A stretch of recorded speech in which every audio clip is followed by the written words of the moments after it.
เอาเวียดมุดแล้วก็บ่มีหยังอันของพันที่สองมันปิดพาวงปิดล้อมหั่นเด้แล้ววันนี้แหละท่านผู้นำเฮาแหละขอกำลังให้มันจะดับชุนมันที่สองดับช่องเฮ็ดได้เซ็นสัญญาให้เวียดช่วยของพันที่สองหั่นเลยช่วยให้ได้ก็เข้าไปปี2559เดือน4เวียดนามจะตั้งกองพล559นะจะตั้งกองพล559แล้วเพื่อเอาชีวิตของพันที่สองถ้าศัตรูดับชุนแท้ๆอยู่ในทุ่งหินนั้นให้ฮักษาได้3จุดเดินบินบ่สร้างเขาสร้างอาวุธแต่ว่าดีมันยะทางให้ออกถึงยะทางออกวิทย์แล้วบ่ดีก็พ้นนี่ตั้งแล้วถ้าหากเอาเลยเป็นชุมพลนี่ช่วยภาคใต้ปลดปล่อยภาคใต้เวียดนามภาคใต้ลาวด้านแต่ภาคกลางภาคใต้นี่ก็ในเส้นทางสายผู้หลวง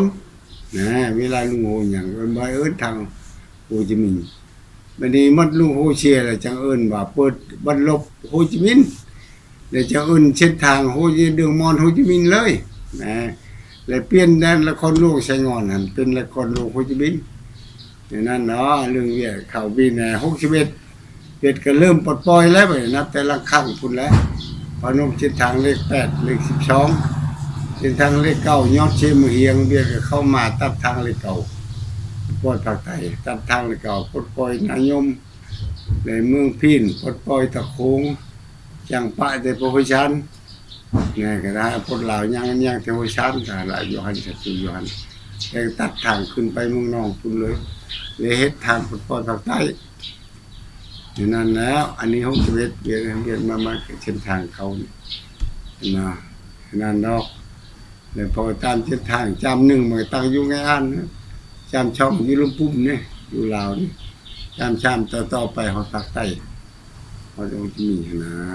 แถวฮอดปลดปล่อยเนี่ยนะภาคใต้เวียดนามแล้วปลดปล่อยกัมพูชาภาคใต้ลาวเนี่ยเส้นทางตัวนี้นะเวียนมันนะคือจุงลาวเดินนำลาวเด้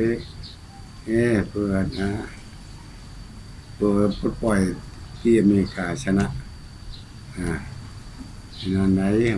ก็ว่าจำนั้นแล้ว